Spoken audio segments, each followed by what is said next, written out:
ایک آدمی کو بہت غصہ آتا تھا۔ غصے میں بے قابو ہو کر وہ برا بھلا کہتا۔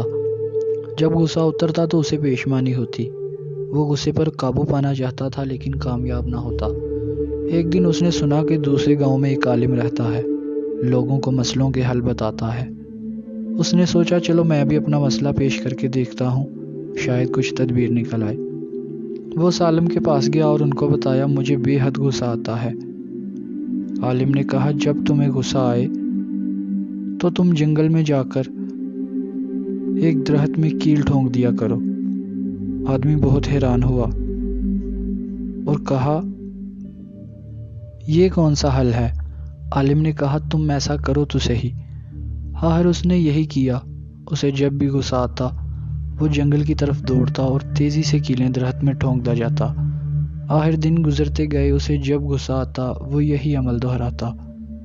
آخر ایک دن اس کا غصہ کم ہو کر ختم ہو گیا اور اس نے جنگل جانا چھوڑ دیا۔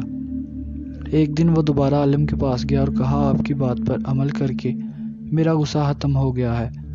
عالم نے کہا مجھے اس جگہ پر لے چلو جہاں پر تم نے کیلیں ٹھونکی ہیں۔ وہ دونوں وہاں چلے گئے۔ عالم نے دیکھا کہ ایک درخت تقریباً آدھا کیلوں سے بڑا پڑا ہے۔ عالم نے کہا اب ان کیلوں کو نکالو۔ اس نے بہت مشکل سے وہ کیلیں نکال لیں تو دیکھا کہ وہاں چھوٹے بڑے بے شمار سوراخ تھے۔